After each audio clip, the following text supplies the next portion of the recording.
पहले हेडिंग डालेंगे types of gland. तो देखो ग्लैंड हमारी बॉडी में दो तरह की पाई जाती है, आप में बहुत सारे लोगों को पता भी होगा, सिंपल है, बेसिक बात है। तो ग्लैंड हमारी बॉडी में दो तरह की होती हैं, एक होती है एक्सोक्राइन ग्लैंड, ठीक है, और दूसरी होती है एंडोक्राइन ग्लैंड।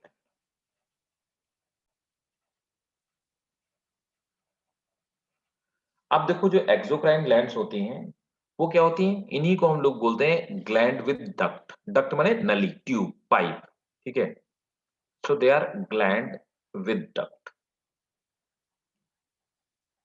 ये वो ग्लैंड्स होती हैं जो अपने एंजाइम्स को या अपने केमिकल जो भी सब्सटेंस होता है, हालांकि वो एंजाइम ही होता है, उसको टारगेटेड ऑर्गन तक एक पाइप से या एक डक्ट से पहुंचाती है। एग्जाम्पल के तौर पे लिवर, तो लिवर से बाइल डक्ट निकलती है, क्योंकि लिवर क्या है, एक एक्सोक्राइन ग्लैंड है, तो बाइल डक्ट को रिलीज करता है, बाइल डक्ट से रिलीज करता है अपना हार्मोन, एंजाइम, और वो एंजाइम सीधे जाकर के स्मॉल इंटेस्टाइन में पहुंचता है। एंडोक्राइन ग्लैंड वो होती हैं, इनको हम लोग बोलते हैं डक्टलेस ग्लैंड, ठीक है। तो डक्टलेस ग्लैंड, तो इनमें किसी भी तरह का ऐसा कोई डक्ट नहीं पाई जाती है, ट्यूब नहीं पाई जाती जो कि टारगेट ऑर्गन तक किसी भी हार्मोन को पहुंचा सके। एग्जाम्पल के तौर पे एड्रिनल ग्लैंड किडनी में पाई जाती है, और उससे निकलने वाला जो एड्रेनलिन होता है बहुत सारी जगह काम करता है, हमारे हार्ट में भी फंक्शन करता है। तो क्या होता है, ये क्या करते हैं, ये अपने हार्मोन्स को सीधे ब्लड में डिसॉल्व कर देते हैं। ब्लड चारों तरफ घूमता रहता है, हार्मोन उसमें मिक्स होता है, और हार्मोन वहीं पे काम करता है जो भी इसका टारगेट ऑर्गन होता है, तो वहां पर जाके फंक्शन करता है, ठीक है। तो कुल मिलाकर के यहां से जो एक्सोक्राइन ग्लैंड है ये सिंपली एंजाइम सीक्रेट करती हैं, और जो एंडोक्राइन ग्लैंड है ये सिंपली हार्मोन सीक्रेट करती है, ठीक है। तो नोट करिए, exocrine gland, the secretion is carried out, secretion is carried out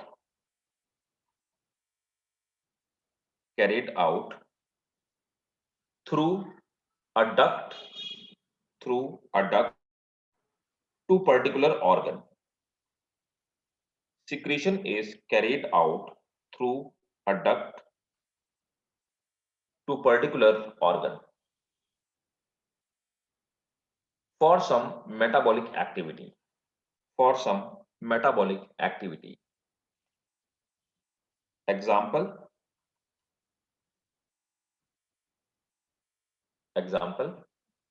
salivary gland, है ना? तो इसका एग्जाम्पल है हमारा salivary gland. Next, endocrine gland. Endocrine gland are the glands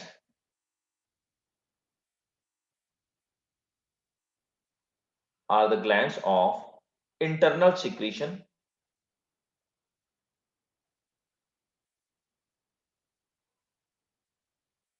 which is released directly into blood, and secretion is called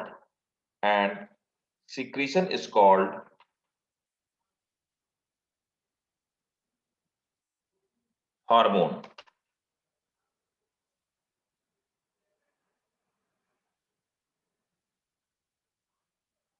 Next point. Internal secretion के बाद repeat कर दीजिए।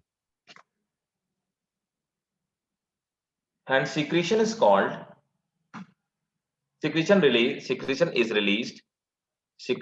released directly into blood. Secretion is released directly into blood, and secretion is called hormone, and secretion is called hormone. Example, कोई सा भी hormones मुझे है ना, एड्रिनलिन, ठीक है। अब देखिए, तो ये हमारी एक्सोक्राइन एंडोक्राइन। अब हार्मोन्स क्या होते हैं हम लोग शॉर्ट में समझ लेते हैं, ठीक है। तो हार्मोन्स जो होते हैं नोट करेंगे, hormones are non nutrient chemical, hormones are non nutrient chemical, Sir, hormones are non-nutrient chemicals which act as non-nutrient chemicals which act as intercellular messenger, which act as intercellular messenger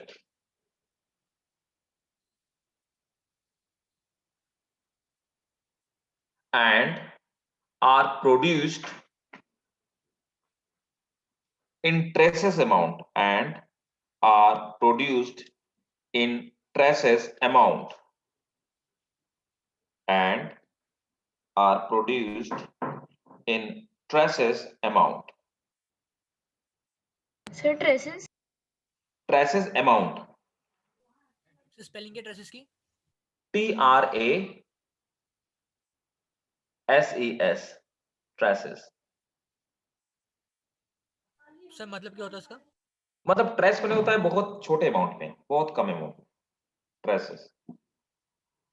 वो जैसे किसी बंदे ने accident कर दिया तो पहले उसका ब्लड का सैंपल लेते हैं, कार लड़ा दी रात के टाइम पे ब्लड का सैंपल लेते हैं तो देख लेते हैं कि उसके ट्रेसेस में ड्रग्स या अल्कोहल है क्या, ठीक है। तो जो भी ड्रग्स या अल्कोहल मिलता है बहुत नॉमिनल अमाउंट में मिलता है, उसको हम ट्रेसेस बोलते हैं, ठीक है।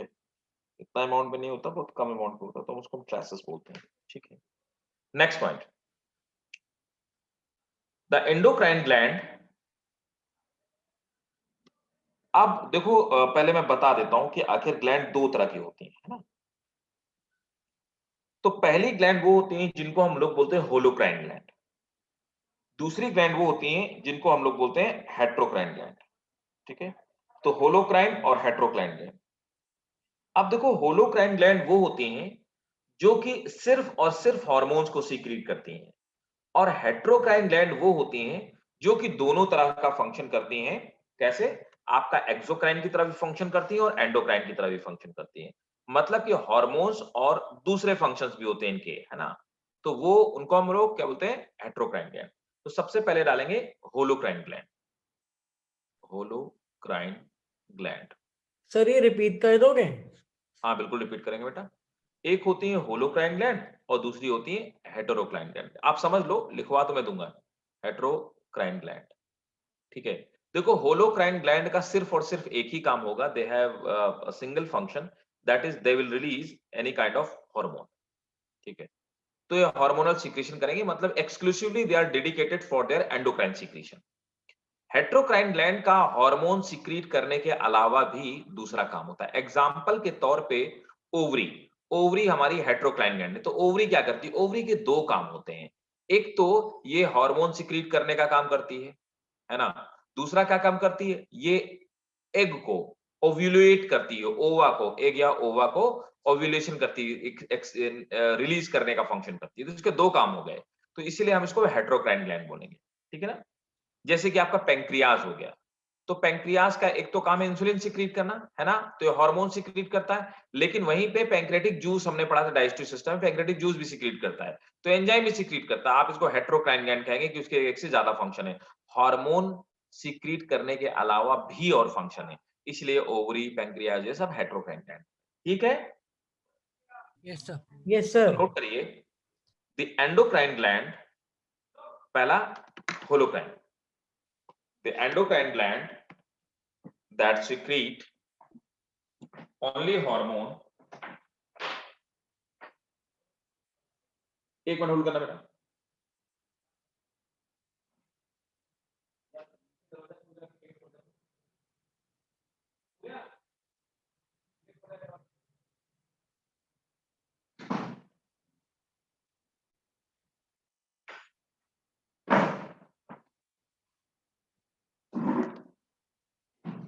Holocrine gland are those gland या endocrine gland that secrete only hormones, the endocrine gland that secrete only hormones are called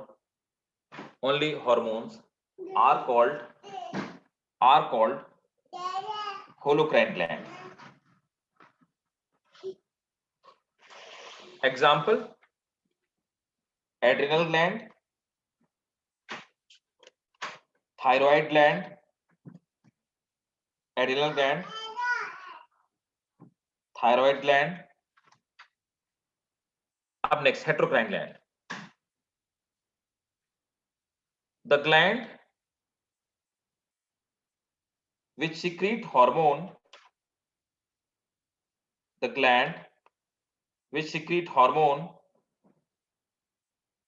and have some other functions as well.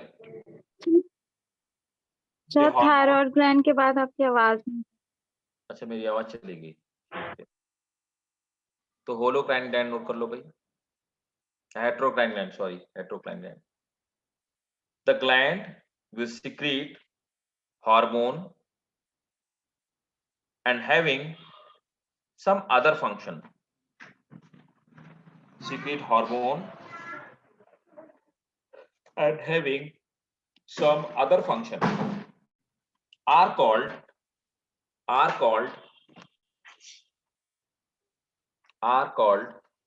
heterocrine gland. Example: ovary and pancreas. ठीक है,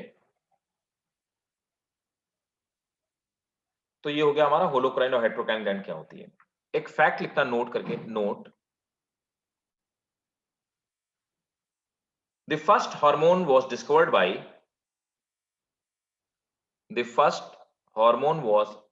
by William M. Bellows.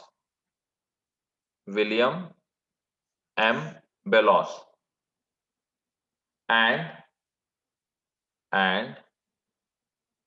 Ernest H. Sterling.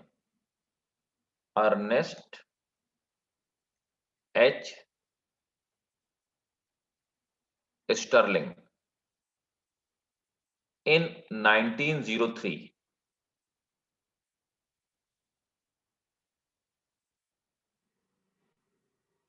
Full stop. इसी में note करेंगे, the hormone term was coined by Sterling. The hormone term was coined by Sterling.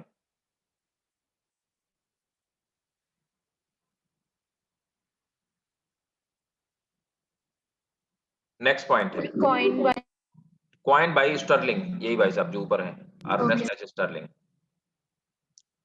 Next point, hormones में भी. अब hormone हो क्या सकते हैं, केमिकली क्या हो सकते हैं, हार्मोन का केमिकल कॉम्पोजिशन क्या हो सकता है ना. सो हार्मोन में भी एमिनो एसिड,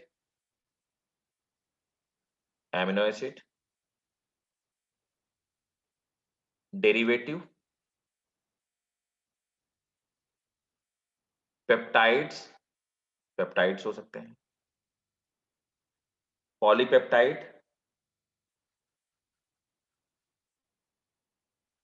एंड स्टेरॉइड्स. तो इनमें से कुछ भी हार्मोन हो सकता है. The hormones which are sir एक डाउट है. हाँ बताइए. सर अभी आपने बोला था कि हार्मोन्स तो ये क्या कहते हैं नॉन न्यूट्रिएंट केमिकल होते हैं और अभी अमाइनो एसिड तो प्रोटीन होते हैं ना. अरे भैया देखो, न्यूट्रिएंट क्या होते हैं, व्हाट आर द न्यूट्रिएंट, पहली बात तो ये समझो. न्यूट्रिएंट क्या होते हैं, ऐसी कोई भी चीज, ठीक है, न्यूट्रिएंट, या तो वो हमारे सेल के, प्रोटोप्लाज्म के, ठीक है, सेल के या प्रोटोप्लाज्म के कंस्ट्रक्शन के लिए यूज हो, पहला काम कंस्ट्रक्शन के लिए यूज हो। दूसरा, फ्यूल की तरह बर्न हो, ठीक है, या फ्यूल की तरह बर्न हो। तो ना तो हार्मोन हमारे प्रोटोप्लाज्म को बिल्ड करने में काम आते हैं, ना हमारे सेल के कंस्ट्रक्शन में काम आते हैं। तो किसी भी बायोसिंथेसिस की प्रोसेस में हार्मोन कंज्यूम होते हैं क्या? बताओ, नहीं कंज्यूम होते। तो अगर ये किसी भी बायोसिंथेसिस की प्रोसेस में कंज्यूम नहीं होते तो ये नॉन न्यूट्रिएंट ही होंगे। क्यों? क्योंकि न्यूट्रिएंट वही चीज हो सकती है जो किसी चीज को किसी चीज को कंस्ट्रक्ट करने में, एनाबॉलिक रिएक्शन में यूटिलाइज हो। ये तो रिएक्शन में कंज्यूम ही नहीं होते हैं, सो ये तो कैटलिस्ट है। तो इसीलिए ये न्यूट्रिएंट नहीं हो सकते। हर एमिनो एसिड न्यूट्रिएंट नहीं है। वैसे तो हमारी बॉडी में वो हर चीज जो बनी हुई है, या तो वो एमिनो एसिड होगी, या फिर वो फैटी एसिड होगी, और या फिर सिंपल वो कार्बोहाइड्रेट होगी। लेकिन ये इस तरह के एमिनो एसिड्स होते हैं, they can not be used as body building process और बायोसिंथेसिस प्रोसेस। स्पेसिफिकली अगर हम बात करें तो बायोसिंथेसिस की किसी प्रोसेस में यूटिलाइज नहीं होते। ठीक है सर, और एक और बात सर, ये स्टेरॉइड क्या होते हैं? स्टेरॉइड्स हमारी बॉडी में वो हार्मोन्स होते हैं जो कि एक्चुअली, पहली बात तो ये बने किस चीज के होते हैं? फैटी एसिड और ग्लिसरॉल्स के मेनली बने होते हैं। और दूसरा क्या होता है, इनका फंक्शन क्या होता है? ये हमारी बॉडी में सेल की ग्रोथ में फंक्शन करते हैं। जो सेल के साइज को बढ़ाने का काम करते हैं उनको हम स्टेरॉइड्स बोलते हैं। Okay sir. नोट करेंगे। हाँ, क्या मैं लिखवा रहा था? The hormones. Hormones which are हाँ, हार्मोन्स क्या हो सकते हैं? हाँ, the hormones which are produced in inactive form. हालांकि ये सब चीजें मैं आपको बता चुका हूँ, उसमें आपको बायोमोलिक्यूल में मैंने बताया था। The hormones which are produced in inactive hormones are called, क्या बोलते हैं?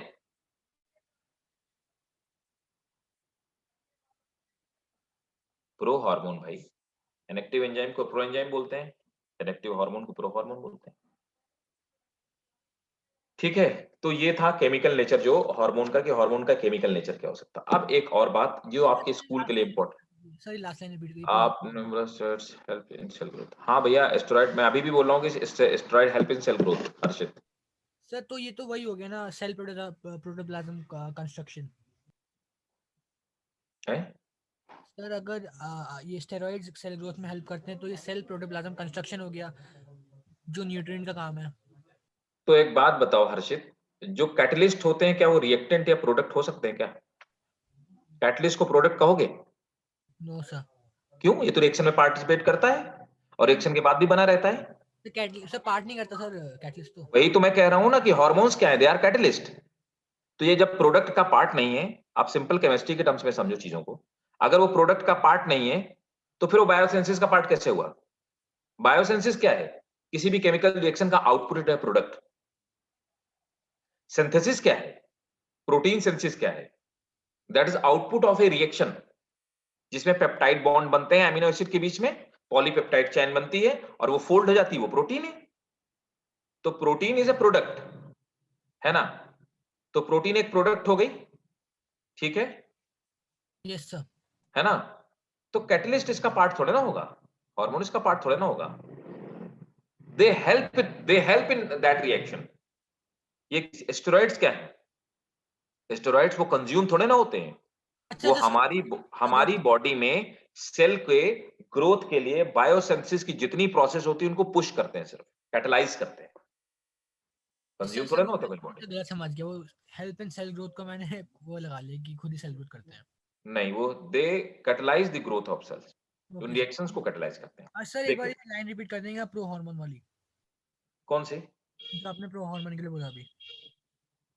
मुझे रिकॉल कराओ, मतलब मैं तो हार्मोन की बातें कर रहा हूँ। किस लाइन की बात कर रहे हो? Pro hormone. Pro hormone inactive form of hormone, note कर लो। Pro hormones are the inactive form of hormone is called pro hormone, जो एक्टिव फॉर्म नहीं होता। हाँ, तो मैं ये बता रहा था कि आपके स्कूल में एग्जाम, मतलब ये बड़ा फ्रिक्वेंट पूछा जाने वाला क्वेश्चन है कि हार्मोन और एंजाइम में फर्क क्या होता है, इसीलिए मैंने आपसे पूछा था। आपसे कोई नीट में नहीं पूछेगा what is difference between hormone and enzyme, ठीक है। सो इस टाइप के क्वेश्चंस ये आपके स्कूल में ही पूछे जाएंगे, तो आप इसको नोट ही कर लो, है ना, या मैं आपको नोट करा देता हूँ। तो एक तरफ आप लिख लो हार्मोन और दूसरी तरफ आप लिख लीजिए एंजाइम।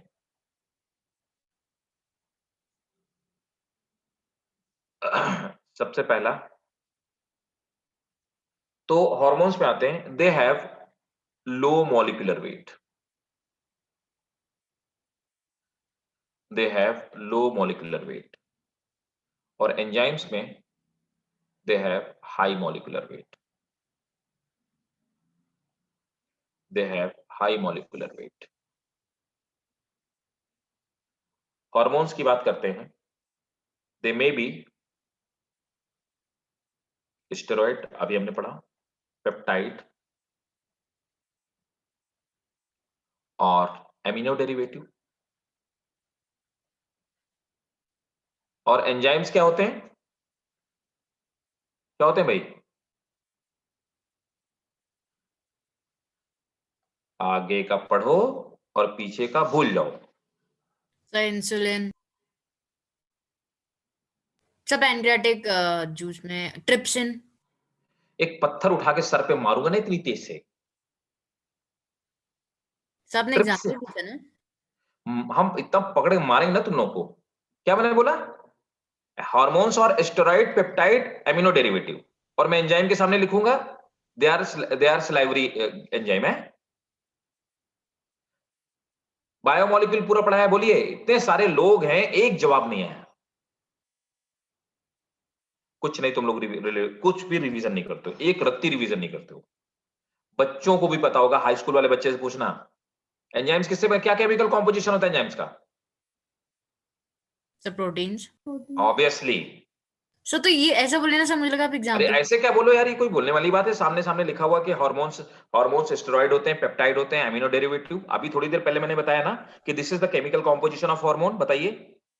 हाँ अब सर, हाँ उसके सर। ऑपोजिट में अगर लिखा जाएगा what is difference between hormone and enzyme, तो आप उसका केमिकल कॉम्पोजिशन ही सामने लिखोगे ना। हाँ सर, प्रोटीन। अब ये कोई बताने वाली बात है यार? एंजाइम्स आर, इतने सारे लोग हैं, किसी का जवाब नहीं आया। It's really disappointing, it's highly disappointing. Enzymes are protein. All, मैंने स्टेटमेंट आपको लिखवाया था कि all enzymes are protein but all proteins are not enzyme. Third, अब मैं पूछना शुरू करूंगा पीछे वाला, फिर बताऊंगा तुम लोगों को। They may be first, third point है, they may act slowly or quickly, they may act slowly or quickly. और एंजाइम्स हमेशा क्या होते हैं? They are always slow, they are slow. Hormones में कुछ एंजाइम बहुत स्लो फंक्शन करते हैं, कुछ एंजाइम बहुत क्विक फंक्शन करते हैं, लेकिन एंजाइम्स हमेशा स्लो ही फंक्शन करते हैं, उनका पेस स्लो होता है। अब देखो, ये हमेशा केमिकल रिएक्शन को, या तो केमिकल रिएक्शन को हार्मोन्स एक्सेलरेट करेंगे या रिटार्डेट करेंगे। दे मे एक्सेलरेट और रिटार्डेट, they may accelerate or retardate specific reactions.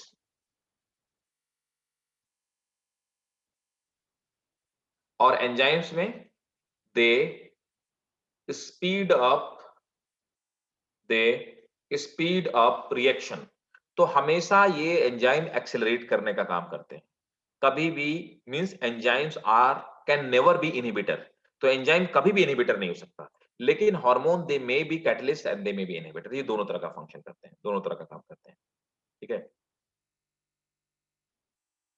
अब दूसरी चीज क्या होती है? Hormone controlled reactions. नेक्स्ट है, फिफ्थ पॉइंट है, hormone controlled reactions are not reversible. तो हार्मोन कभी भी इरिवर्सिबल कंडीशन को कंट्रोल नहीं करते. Hormone control reactions are not reversible. Enzyme controlled reactions are reversible. Enzyme controlled reactions are reversible.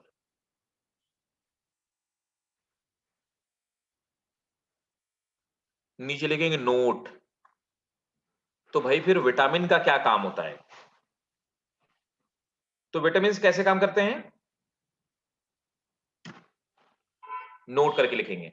Vitamin act as coenzyme. याद आया?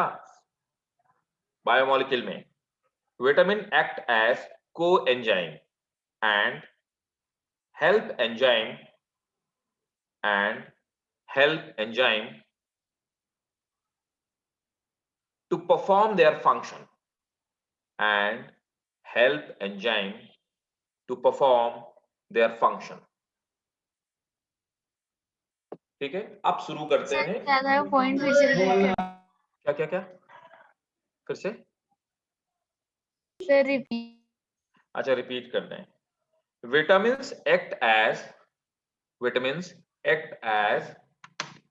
Coenzyme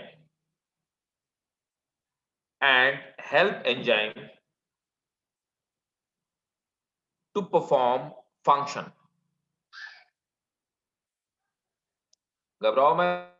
apo enzyme क्या होता है और कोएंजाइम क्या होता है, क्योंकि मुझे पता है कि बिल्कुल किसी को नहीं पता होगा. और थोड़ा दिमाग में जोर डालिए. आपको अगर नहीं पता तो आपको पता होना चाहिए, और नहीं पता तो आज जाकर के उसको रिवाइज करिएगा जो आपने पढ़ रखा है. मैंने प्रॉपर एक डायग्राम बना करके आपको बढ़िया से दिया था कि एपो एंजाइम क्या होते हैं, कोएंजाइम क्या होते हैं, है ना? तो एक बार देखिएगा जाकर के. प्रोस्थेटिक ग्रुप क्या होते हैं, शायद थोड़ा थोड़ा याद आ रहा होगा. तो चलिए एक एक ग्लैंड पढ़ाता हूँ, बट ये मत सोचिएगा कि मैं क्रॉस क्वेश्चन नहीं करूंगा. मैं क्रॉस क्वेश्चन बिल्कुल करूंगा. और अभी पढ़ाऊंगा और ना आगे तो सेल भी पूछूंगा. टिश्यू पढ़ाऊंगा तो पूरा सेल पूछूंगा, कौन सी सेल क्या फंक्शन करती है. तो इसलिए आप प्रिपेयर्ड रहिएगा अपने एंड पे. जो आपने पढ़ रखा है मैं बिल्कुल क्वेश्चन पूछूंगा. Thyroid gland.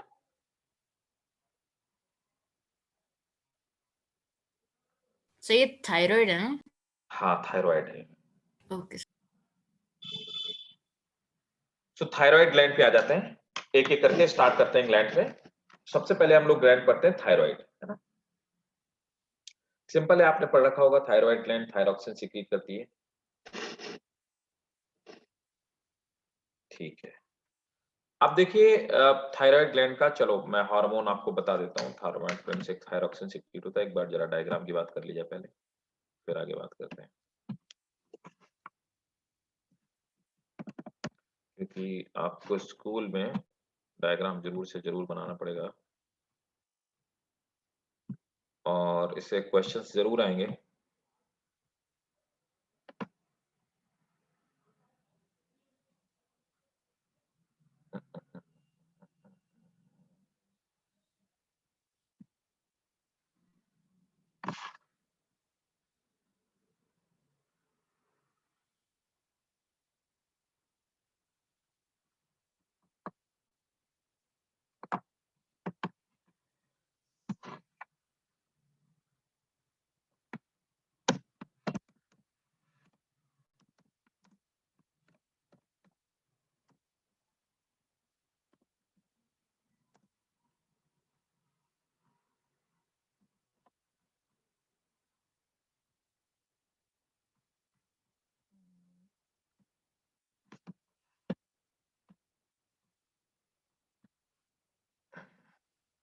ठीक है, तो देखो ये थायराइड ग्लैंड है हमारी, है ना?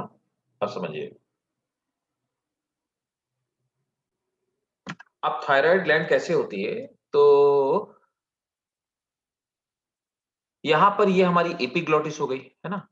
अब देखो एपिग्लोटिस के नीचे यहां पर क्या है, एक ये हायोइड है. हायोइड क्या होती है? Sir bone. बहुत बढ़िया। किसका पार्ट है hyoid bone? Sir thyroid. Skull का। स्कल। किसका? Sir skull. अच्छा स्कल का, ठीक है। पक्का स्कल का ही पार्ट है? Yes sir. नहीं, ऐसा बिल्कुल नहीं अलीना, ऐसा बिल्कुल नहीं है। सर अलग है, मतलब एक सिंगल बोन है, पर हाँ कुछ साइंटिस्ट बोलते हैं कि ये पार्ट है। राइट राइट, चलो ठीक है, तुम्हें कुछ कुछ याद है बिल्कुल। देखो नॉर्मली साइंटिस्टों का मानना है, मैंने ये डायग्राम बनवाया था जब मैं रेस्पिरेटरी सिस्टम पढ़ा रहा था ह्यूमन फिजियोलॉजी में, तो मैंने कहा था कि मैक्सिमम साइंटिस्टों का मानना है this is part of respiratory system, but some scientist says that this is part, this is single bone, this is part of skull. कुछ साइंटिस्टों का ये भी मानना है, ठीक है। तो देखिए इसके नीचे हायोइड बोन है ना, और इसके नीचे थायराइड मेम्ब्रेन पाई जाती है। थायराइड मेम्ब्रेन के नीचे है ना ये थायराइड नॉच, नॉच माने क्या होता है, कोई निकला हुआ नुकीला निकला हुआ पार्ट, और उसके नीचे आपको एक थायराइड कार्टिलेज दिखाई देता है, क्योंकि आपको पता है कि हमारा ये पूरा सिस्टम कार्टिलेज का बना हुआ होता है, यहाँ पे हमारा लैरिंक्स होता है तो ये कार्टिलेज का बना होता है। थायराइड कार्टिलेज के नीचे ये सर्कॉइड कार्टिलेज, वो गोल गोल से कार्टिलेज जो बने होते हैं वो छोड़ देते हैं, आ जाते हैं, ये हिस्सा दोनों तरफ थायराइड ग्लैंड होती है ना। और थायराइड ग्लैंड जो जो मैंने अंडरलाइन किया सिर्फ आपको ये लिखने की जरूरत है, थायराइड ग्लैंड ये आपकी होगी, ये आप बना लीजिएगा, ये आपकी थायराइड कार्टिलेज हो गया इसके ऊपर है ना, और ये ऊपर हायोइड बोन हो गई, ठीक है। पूछा जा चुका डायग्राम के साथ में, मैंने शायद आपको बताया भी था।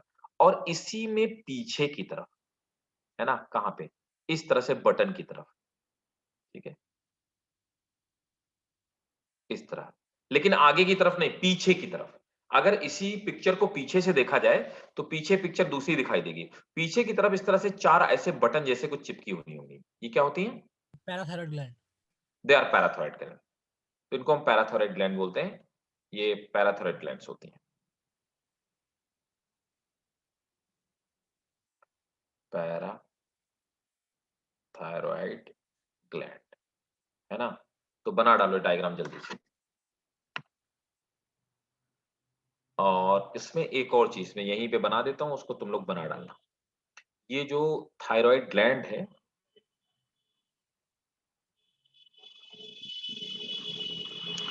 इस थायराइड ग्लैंड में कौन कौन सी सेल्स पाई जाती है ना, वो मैं बना देता हूं।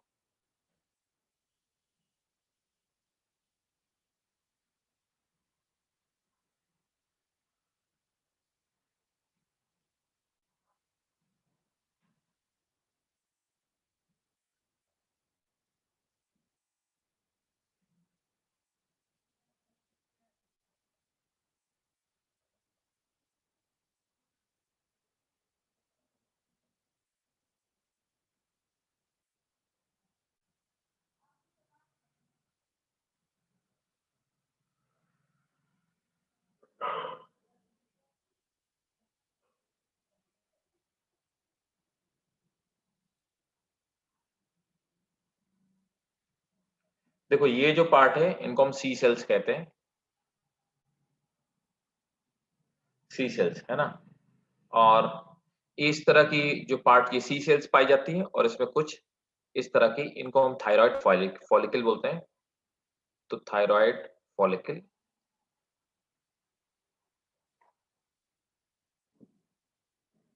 और यहाँ पर इस थायराइड जो फॉलिकल्स होती हैं, फॉलिकल आपको पता है छाले जैसा है, कुछ ब्रिस्टल की जैसा स्ट्रक्चर होता है, उस फॉलिकल के अंदर यहाँ पे एक लिक्विड भरा हुआ है, जो ये लिक्विड यहाँ पे भरा हुआ है, इस लिक्विड को हम लोग कहते हैं ये कोलाइडल पार्ट है, दिस इज कोलाइडल लिक्विड, और इसमें T3 एंड T4 पाया जाता है। T3 T4 जिसको आप थायरोकैल्सिटोनिन बोलते हैं ना, तो ट्राई आइडो थायरोनिन बोलते हैं और टेट्राइडोथाइरोनिन बोलते हैं, वो मैं आपको लिखवा दूंगा। तो T3 और T4 नाम के इसके अंदर जो एक्चुअल में इसके हार्मोन्स होते हैं वो यहीं से सीक्रेट होते हैं।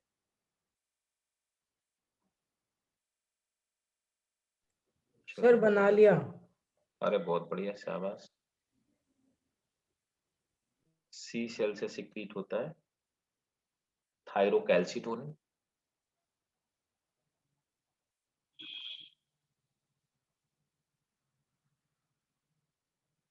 थायरो कैल्सिटोनिन, और ये इससे T3 और T4 सीक्रेट होता है।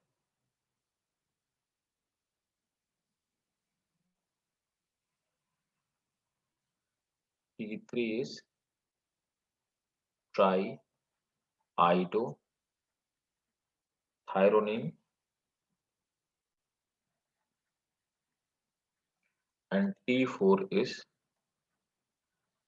tetraiodothyronine, है ना? T3 और T4 है।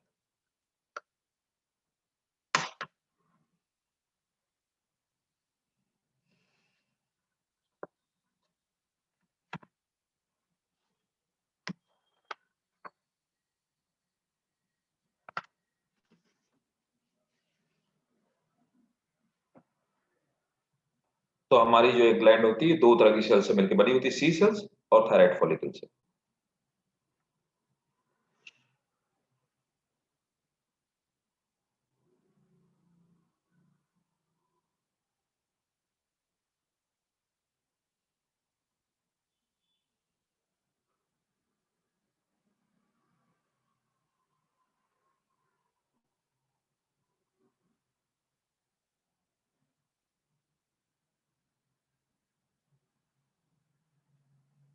बन जाए तो मुझे मैसेज कर दीजिएगा।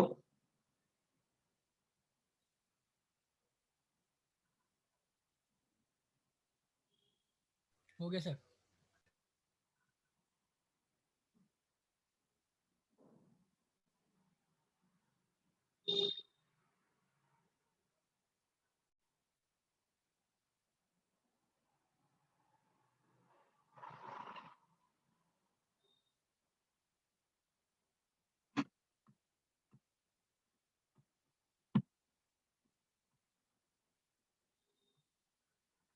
चलिए, हो गया, डन सबका, हो गया भाई, सबने कर लिया? Yes sir. ठीक है, सर बस एक अच्छा ठीक बेटा, बना लो।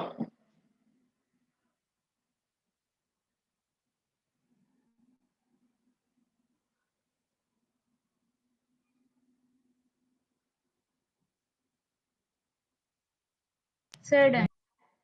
ठीक है, चलिए नोट करिए।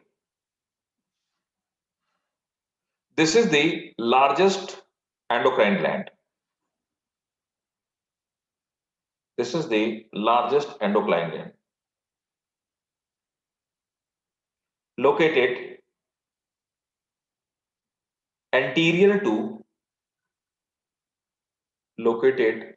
anterior to thyroid cartilage of located anterior to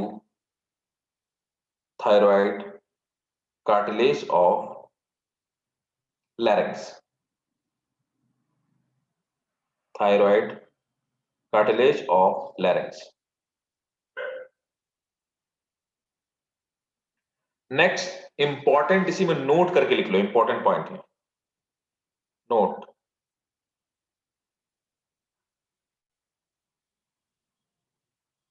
this is the only gland, this is the only gland that store hormone, this is the only gland that stores hormone in large quantity, store hormone in large quantity for about 2 months, for about 2 months.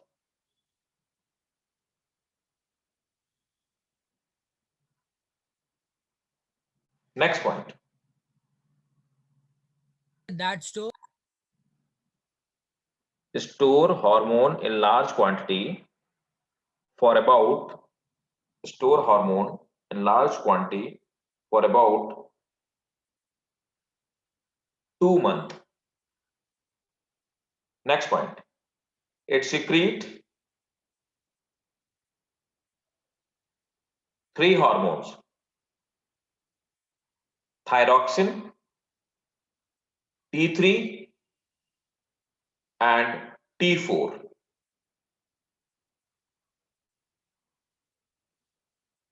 Thyroxine C cell से secrete होता है, sorry, thyroxine, हाँ एक minute, thyroxine that is T3 and T4 ऐसे लिखो। Thyroxine को ही T3 T4 बोलते हैं। Thyroxine is combination of T3 T4। Thyroxine that is T3 and T4। Thyroxine that is T3 and T4 and tetra calcitonin, ये जो लिखा है tetra calcitonin.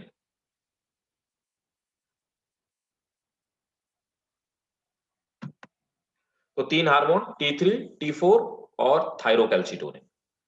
T3 और T4 को मिलाकर के हम थायरॉक्सिन कहते हैं। इसके फंक्शन सर लास्ट वाला एंजाइम क्या कहा?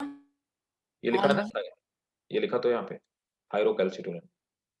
सर आपने टेट्रा कैल्सिटोनिन। यस सर, आपने टेट्रा।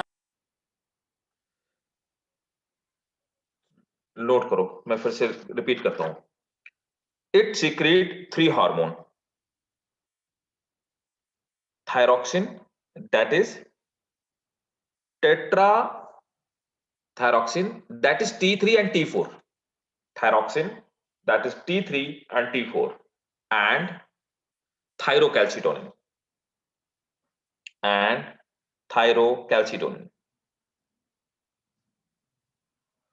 तो इसमें T3 और T4 को मिला के हम लोग थायरॉक्सिन कहते हैं, और थायरोकैल्सिटोनिन अपने आप में अलग हार्मोन। इसके फंक्शन नोट कर लो। Function, it regulate, first point है it regulate metabolic rate of body. It regulate metabolic rate of body, हमारे बॉडी की रिएक्शन, रेट ऑफ रिएक्शन को कंट्रोल करता है। It regulate metabolic rate of body. Next, stimulate protein synthesis, तभी thyroxine growth hormone है। Regulate mental development, next point है regulate mental development. Next, increase heat production,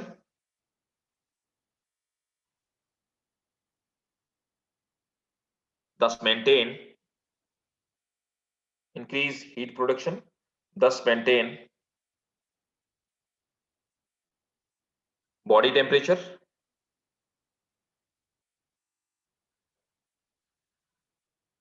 it is, note करेंगे, इसमें note करके लिख लो, इसी के फंक्शन में ही, फंक्शन के अंदर ही नोट करके लिख लो। Note, it is responsible for metamorphosis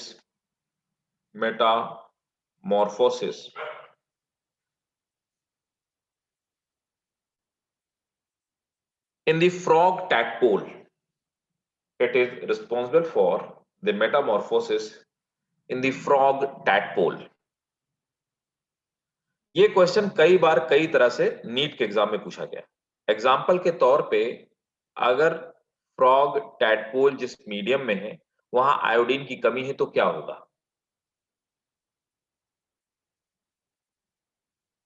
frog tadpole जिस मीडियम में है वहां पर आयोडीन न्यूट्रिएंट की डेफिशिएंसी है तो क्या होगा? टैडपोल ही बना रहेगा।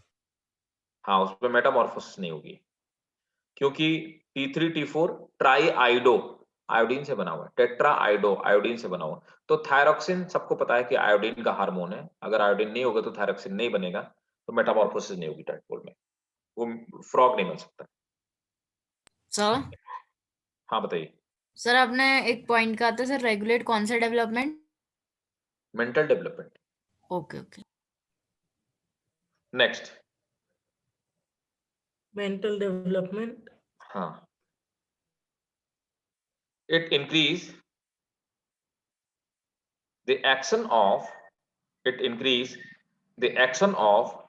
neurotransmitter।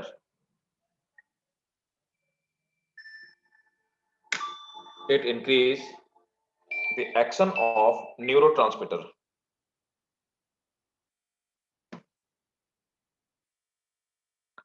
नेक्स्ट, ये तो फंक्शन थे T3 और T4 के, है ना। थायरॉक्सिन के फंक्शन थे। थायरोकैल्सिटोनिन को टीसीटी भी शॉर्ट में बोलते हैं, टीसीटी, थायरोकैल्सिटोनिन। इसका क्या काम होता है नोट करेंगे। It secrete calcium, it is secreted when calcium level is high in blood. Sir आपकी आवाज चली गई थी तो ये पॉइंट रिपीट कर दो। हाँ बिल्कुल रिपीट कर देंगे। TCT, it is secreted when calcium level is high in blood.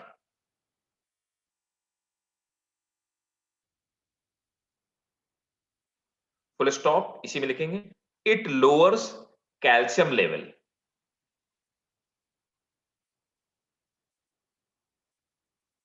it lowers calcium level by suppressing release of calcium ion from blood. तो कैल्शियम के आयन हमारे बोन्स में डिपॉजिट होते रहते हैं, ठीक है। It suppress the release of calcium ion from bones, तो कैल्शियम के जो आयन होते हैं वो हमारे बोन्स में डिपॉजिट होते रहते हैं। ब्लड और बोन्स के बीच में ऐसा रिलेशन है कि जब कैल्शियम ज्यादा हो जाएगा तो ब्लड बोन्स को दे देगा, जब ब्लड के पास कैल्शियम कम हो जाएगा तो बोन से वापस भी ले सकता है। तो इस तरह की फैसिलिटी अवेलेबल रहती है, ठीक है। अब इसके डिसऑर्डर, अगर इसकी तो आपने डेफिशिएंसी क्या बोला था, कैल्शियम आयन फ्रॉम ब्लड या from bone? From bones. Okay. अब देखो दो तरह से हो सकता है। एक तो वो कि जब किसी भी चीज का किसी हार्मोन के सीक्रेशन में दो तरह से होते हैं कि सर हार्मोन, हाँ सर ये आपने release of calcium ion from bones बोला था।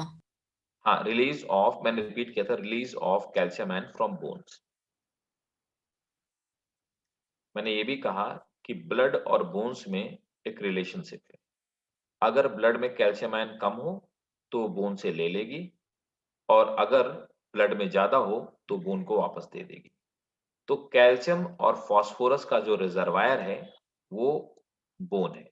तो कैल्शियम और फॉस्फेट जो होते हैं वो बोन्स में ही डिपॉजिट होते हैं। सर ये सिम्बायोटिक टाइप की ना, जब चाहिए तब। हाँ ये बिल्कुल सिम्बायोटिक रिलेशनशिप है, जैसे बैंक होते हैं, बैंक और हमारे बीच जो रिलेशनशिप होता है वो इनके यस यस बीच में रिलेशनशिप है। तो आप देखिए हैं इसकी डेफिशिएंसी है ना। तो डेफिशिएंसी दो तरह से हो सकती है। एक होता है हाइपरथायरॉयडिज्म, है ना। एक मिनट जरा होल्ड करना।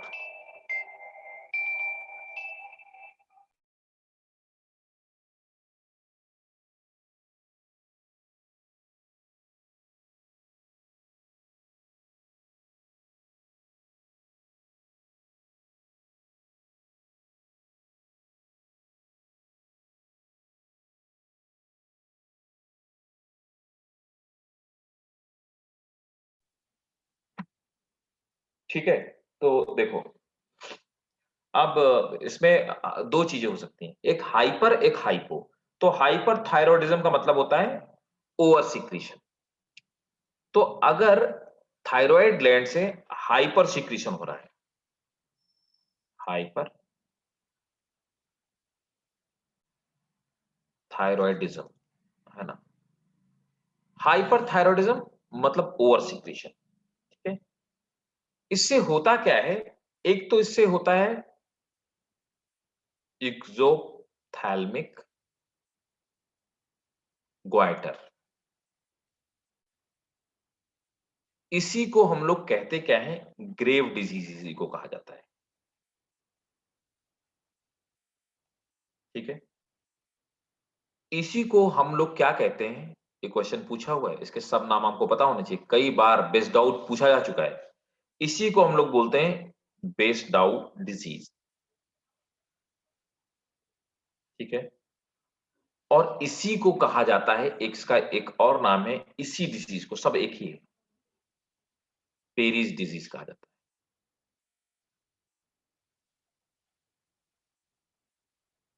और सब का मतलब क्या होता है, घेंघा जो बीमारी होती है, घेंघा रोग, जिसको क्वाइटर हम लोग कहते हैं। तो गले में बहुत ज्यादा स्वेलिंग आ जाती है, ठीक है। तो ये जो डिजीज है ये कोस्टल एरिया में कभी नहीं होती, क्यों? तो क्योंकि वहां पर आयोडीन होता है, सॉल्ट के मतलब सॉल्ट लेक पाते, सी फूड, सी वहां फूड पे में सॉल्ट होता है तो आयोडीन की कभी कमी नहीं होती है, तो क्वाइटर। सी फूड में सॉल्ट होता है, सॉल्ट में आयोडीन कहां से आ गया? तो वो सी वाटर में आयोडीन हाँ, वो कहां से आता है? सब पानी से। मतलब भाई, भाई नमक भी तो हम उसी से बनाते हैं, पानी से। हाँ हम सर, कोई पानी सॉल्ट, से। हाँ तो हम भी तो नमक उसी से बनाते हैं, लेकिन हमको तो आयोडीन मिलाना पड़ जाता है। सर वहाँ कंटेंट थोड़ा ज्यादा होता होगा। मैं वही तो जानना चाह रहा हूँ भाई,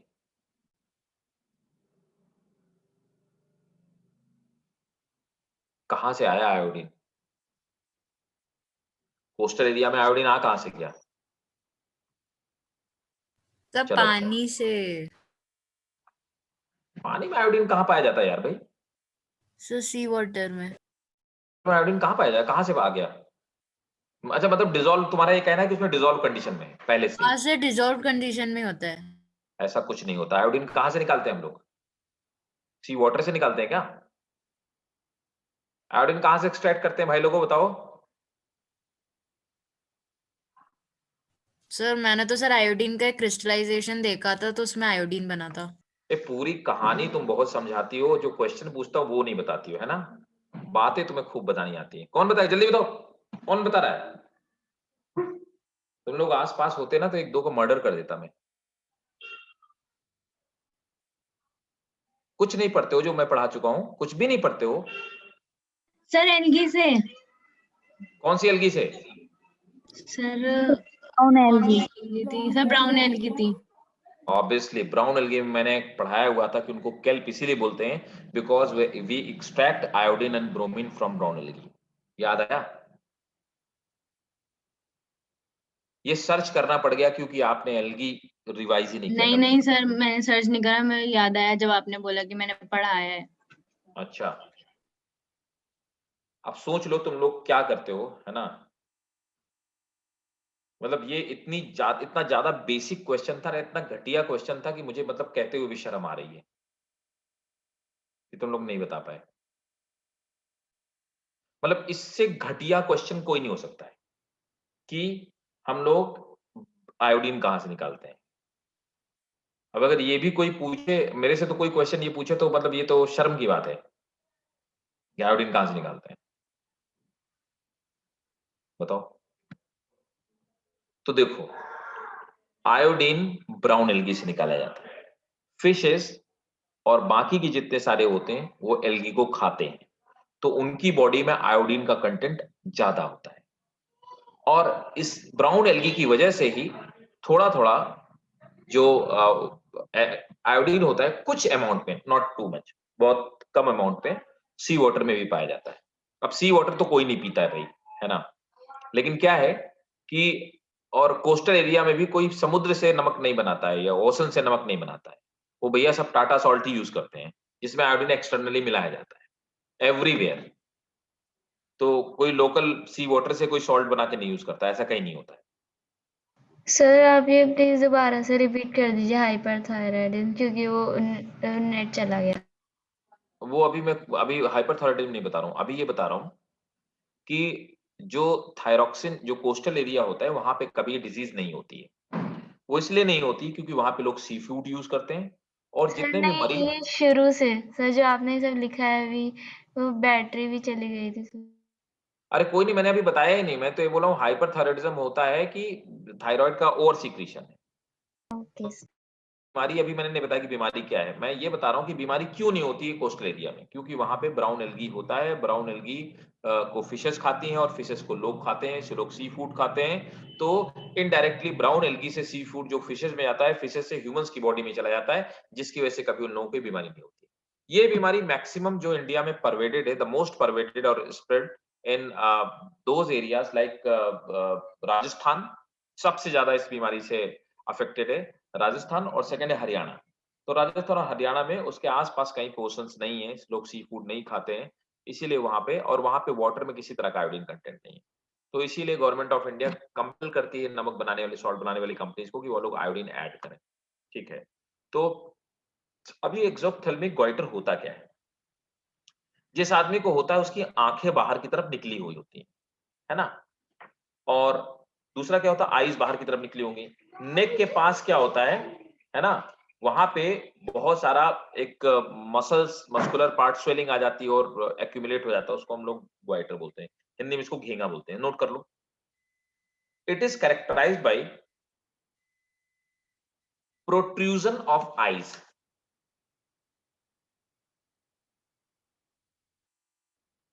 प्रोट्रूजन ऑफ आईज। देखा होगा ना, कुछ लोग नॉर्मल कंडीशन में खड़े थे, लगता है आंखें फाड़ के देख रहा है, that is protrusion of I, iodine की कमी से होता है। Protrusion of I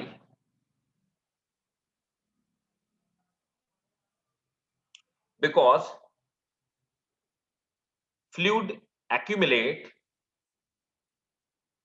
behind them.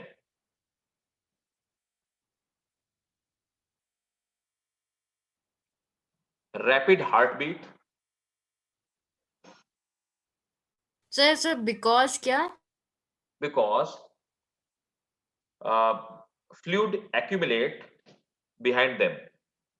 Fluid accumulate behind them. तो आई बॉल के पीछे की तरफ फ्लूइड इकट्ठा होने लगता है, जिससे आंखें बाहर निकल आती हैं, बल्ज आउट हो जाती हैं। रैपिड हार्ट बीट,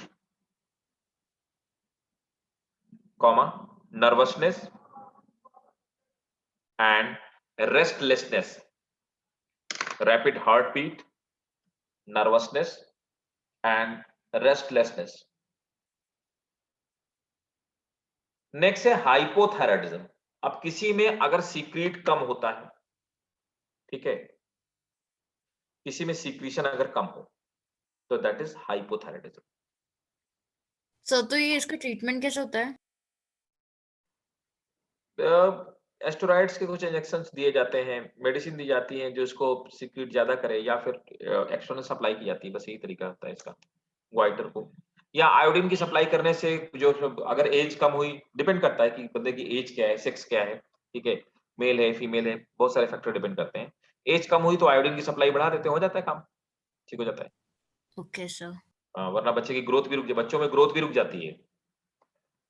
अब हाइपोथायराइडिज्म आते हैं। हाइपोथायराइडिज्म मतलब अगर इसका सीक्रेशन कम हो तो इससे एक बीमारी होती है क्रेटिनिज्म।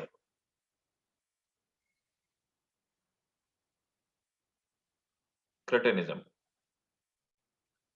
क्रेटिनिज्म किसमें होती है? इन इन्फेंट्स, बच्चों में होती है, छोटे बच्चों में, इन्फेंट्स में होती है, ठीक है, तो नोट करेंगे। They have slow body growth, slow body growth,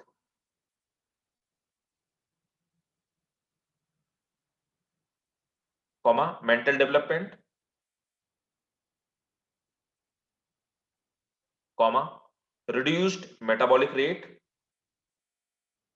reduced metabolic rate, stunt growth, stunt मतलब रुक जाना ग्रोथ का, स्टंट ग्रोथ, पिजन चेस्ट, आगे की तरफ चेस्ट बाहर की तरफ निकल आएगी, pigeon chest, sir pigeon pigeon chest, तो जो चेस्ट होती है ना वो आगे की तरफ निकल आती है, बोन बढ़ जाती है। सर पिजन स्पेलिंग कौन क्या? सा? कबूतर वाला? कबूतर वाला, हाँ, pigeon chest. And retarded sexual development, retarded sexual development, ठीक है। इसी से एक और बीमारी होती है हाइपो से, उसको मिक्सोडर्मा बोलते हैं, ये गुल्स डिजीज उसको बोलते हैं, मिक्सोडर्मा इसी को बोलते हैं, और इसी को गर्ल्स डिजीज होते हैं।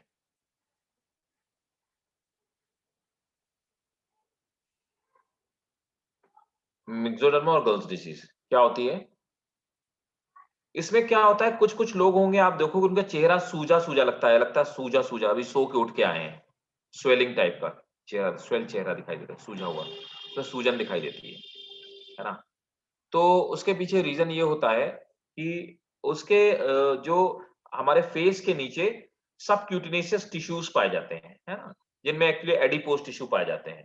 तो उनमें क्या होता है, सबक्यूटेनियस जो टिश्यूज होते हैं उनमें धीरे-धीरे कुछ जो फ्लूइड होता है वो एक्यूमुलेट होने लगता है, ठीक है?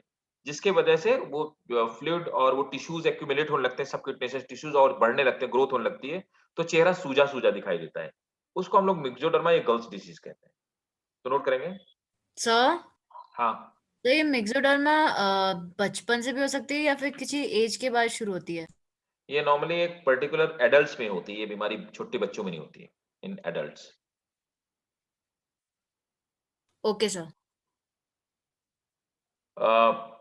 It is characterized by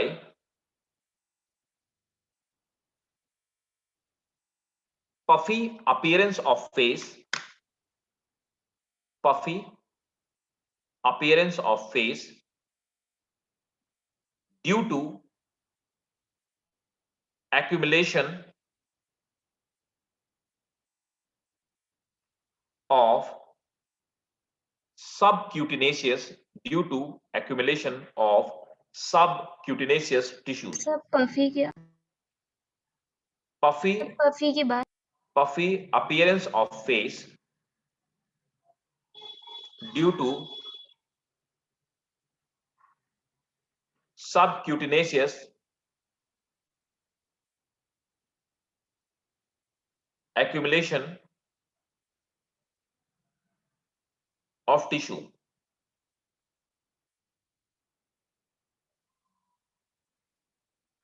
अब देखो एक और बीमारी है इसी में, वैसे मैं सब इतनी सारी डिजीज जो लिखवा रहा हूँ ये नीट में पूछी हुई है, लेकिन मैं लिखवा बेकार रहा हूँ क्योंकि याद तो तुमको कुछ रहना नहीं है ना। मैं बिना मतलब अपना सर खपा रहा हूँ, तो दो चार ही लिखवा देते हैं, कोई मतलब नहीं है, लेकिन मैं पढ़ाई दे रहा हूँ जब इतना पढ़ा दिया है, क्योंकि जब बच्चों को यही नहीं याद रहेगा कि आयोडीन कहाँ से निकालते हैं तो ये कहाँ से याद रहेगा। एक बार नीट का पेपर जरा पलट के देखना है वाले चैप्टर, किसी के पास अगर कोई क्वेश्चन में रखा हुआ हो, देखना कितने सारे क्वेश्चंस पूछे गए इससे। अब सिंपल ग्वाइटर में आ जाते हैं। सिंपल ग्वाइटर नॉर्मली जो घेंगा होता है, ठीक है, it is caused by deficiency of, sir ये इसी में है, हाइपो में। हाँ ये हाइपर में है। देखो ग्वाइटर दो तरह से होता है, एक तो वो जो ओवर सिक्रीशन की वजह से हो, उस ग्वाइटर को तो मेंटेन करना थोड़ा सा टफ काम है, उसके लिए मेडिसिन की जरूरत पड़ती है। तो वो एक तरह से डिसऑर्डर है जो हार्मोनल डिसऑर्डर है, और ये इनडायरेक्टली हार्मोनल डिसऑर्डर है और डायरेक्टली न्यूट्रिएंट का डिसऑर्डर है, न्यूट्रिएंट डिसऑर्डर है, क्योंकि आयोडीन दिया और ये फिर से लाइन पे आ गया, है ना। So it is caused by deficiency of iodine which is needed for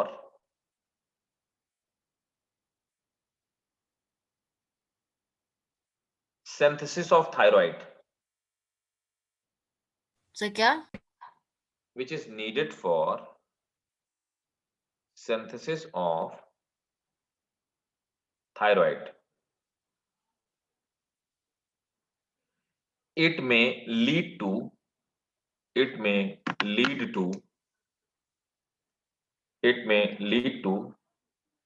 cretinism, जो अभी पढ़ा है, क्रेटिनिज्म और मिक्सोडर्मा, दोनों में से कोई बीमारी हो सकती है। सर हाँ, सर इसका अगर प्रॉपर ट्रीटमेंट नहीं हुआ सर तो ये डेथ भी कॉज कर सकता है गोइटर? नहीं। One last, Hashimoto disease. Sir ji, sir तो वो जो मसल का स्वेल हो जाना नेक एरिया में सर, तो वो उसको फूड को मतलब इन्वेट नहीं करता होगा, फूड इनगल्फिंग को? वो आउटर पार्ट में बल्ज आउट है, वो ग्लैंड है जो स्वेल हो गई है। इनर पार्ट में ट्रैकिया वैकिया को थोड़ा ना दबा रहा है, अंदर की तरफ थोड़ा स्वेलिंग, वो तो बाहर की तरफ है। Okay sir. Hashimoto disease, it is autoimmune disease in which thyroid gland is destroyed.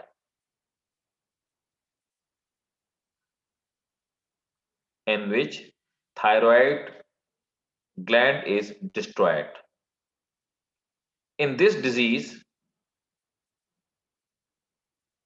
all aspect of thyroids are impaired. All aspect of thyroid are impaired. जितने फंक्शन होते हैं वो सब बन जाते हैं। ये ऑटो इम्यून डिजीज है, बॉडी की खुद की सेल्स अपने ही ग्लैंड्स को डिस्ट्रॉय कर देती है। ठीक है, अब चलिए, अब आगे हम लोग आ जाते हैं पैराथायरॉयड ग्लैंड।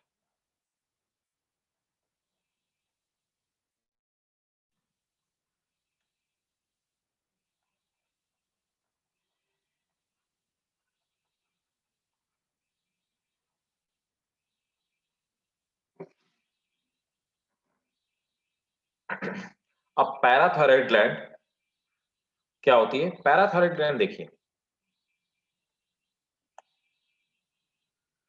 पैराथायरॉयड ग्लैंड मैंने आपको लोकेशन उसकी बता ही दी थी अभी थोड़ी देर पहले। पैराथायरॉयड ग्लैंड दो तरह की सेल से मिलकर बनी होती है।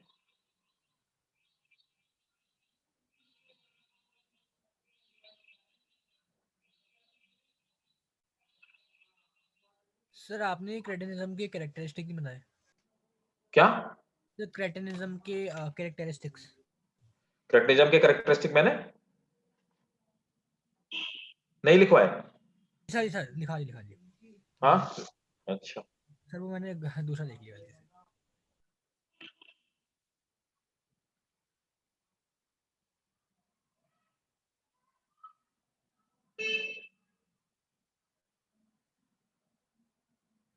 तो देखिए, ये जो है दे आर, इनको हम चीफ सेल्स बोलते हैं। तो जैसे वहां पे दो पार्ट से मिलकर के बनी हुई थी ग्लैंड, वैसे यहाँ पे भी दो टाइप की सेल से मिलकर बनी, एक तो चीफ सेल्स है और दूसरी होती है ऑक्सोफिल सेल्स।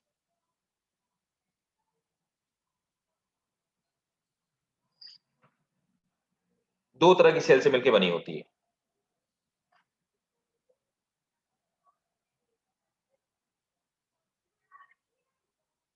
अब दो चीफ सेल्स होती हैं, ये चीफ सेल सिक्रीट करती हैं, दे सिक्रीट पैराथायरॉयड हार्मोन।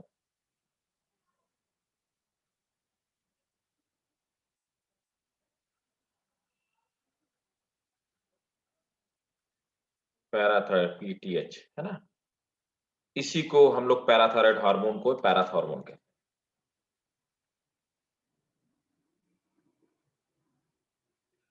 ठीक है, और इसी को हम लोग कोलिप्स हार्मोन कहते हैं। It is also called Collip's hormone.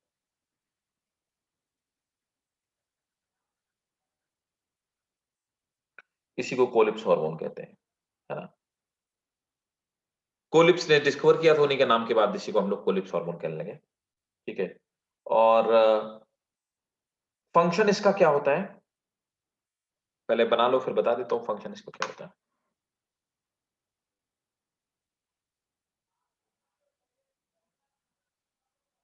सो वो आपने पैराथॉर्मोन लिखा है? हाँ, पैराथॉर्मोन लिखा है। Yes yes. सर बना लिया। शाबाश बेटा, यस सर बना लिया। बना ली सबने? Yes sir. Yes sir. ठीक है, नोट करो। it regulate calcium and phosphate balance between blood and tissues.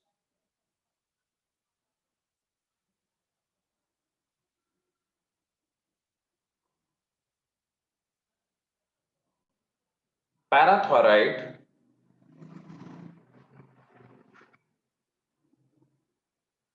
works under, underline करेंगे, next point, parathyroid works under feedback control.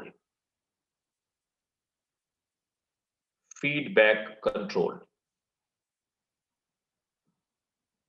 of blood calcium level. Full stop.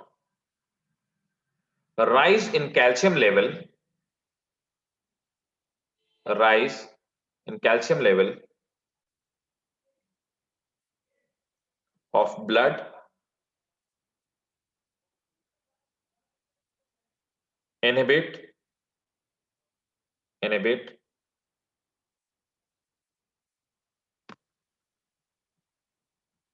parathyroid gland, parathormone, inhibit parathormone secretion. Inhibit parathormone secretion. तो feedback mechanism क्या होती है? ये वो mechanism है कि जैसे कि कैल्शियम का लेवल बढ़ गया है ना, तो पैराथॉर्मोन जो सीक्रेशन होता है वो क्या होगा, रुक जाएगा। और वहीं पे अगर कैल्शियम का ये सीक्रेशन कम होने लगे तो रिलीज होना स्टार्ट हो जाएगा। तो इस तरह के मैकेनिज्म को हम लोग फीडबैक मैकेनिज्म बोलते हैं। ठीक है, समझ में आया?